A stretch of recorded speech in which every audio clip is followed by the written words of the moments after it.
ತವತ್ತು ಫಲಂ ತೇಷಾಂ ತದ್ಭವತ್ಯಲ್ಪಮೇಧಸಾಂ ದೇವಾನ್ ದೇವಯಜೋ ಯಾಂತಿ ಮದ್ಭಕ್ತಾ ಯಾಂತಿ ಮಾಮಪಿ ಅವ್ಯಕ್ತಂ ವ್ಯಕ್ತಿಮಾಪನ್ನಂ ಮನ್ಯಂತೆ ಮಾಮ ಬುದ್ಧಯಃ ಪರಂ ಭಾವಮಜಾನಂದೋ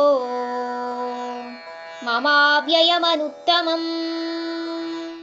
ಈ ಚಿಕ್ಕ ಮನಸ್ಥಿತಿ ಇರುವ ಮನುಷ್ಯರು ಅವರಿಗೆ ಇಷ್ಟವಾದ ವಸ್ತುವಿನ ಮೇಲೆ ಆಸೆ ಆಕಾಂಕ್ಷೆಗಳನ್ನೆಲ್ಲ ಪೂರೈಸಲು ಅವರ ಇಷ್ಟವಾದ ದೇವತೆಗಳನ್ನು ಪೂಜಿಸ್ತಾರೆ. ಅವರ ದೇವತೆಗಳು ಕೂಡ ಅವರ ಆಸೆಗಳನ್ನು ಪೂರೈಸ್ತಾರೆ.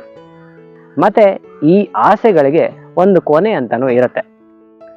ಆದರೆ ನನ್ನ ಭಕ್ತರಿಗೆ ಆಗಲ್ಲ. ಅವರು ಏನು ಕೇಳ್ತಾರೋ ಅದು ಮತ್ತೆ ಅವರಿಗೆ ಮೋಕ್ಷದ ದಾರಿ ಎಲ್ಲವೂ ಒಟ್ಟಿಗೆ ಸೇರಿ ನಾನು ಕರುಣಿಸ್ತೇನೆ ಅಂತ ಇಲ್ಲಿ ಭಗವಂತ ಹೇಳ್ತಾರೆ.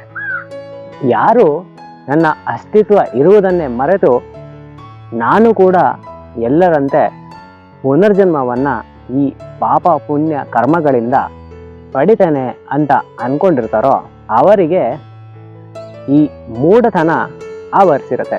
ಯಾಕಂದರೆ ಈ ಪಾಪ ಪುಣ್ಯ ಕರ್ಮಗಳ ಮೇಲೆ ನಾನು ಇರ್ತೀನಿ. ಮತ್ತು ಇಂಥ ಜನಕ್ಕೆ ಯಾವತ್ತಿಗೂ ನಾನು ಅನಂತವಾಗಿರುವಂಥ, ಅಂದರೆ ಹುಟ್ಟೂ ಇಲ್ಲ ಸಾವೂ ಇಲ್ಲ, ಮತ್ತು ಇಡೀ ಸೃಷ್ಟಿಯ ಎಲ್ಲ ಜೀವರಾಶಿಗಳಿಗೂ ಪರಮಾತ್ಮ ಅನ್ನುವ ವಿಷಯ ಅವರಿಗೆ ಅರಿವಾಗಲ್ಲ ಅಂತ ಇಲ್ಲಿ ಭಗವಂತ ಹೇಳ್ತಾರೆ.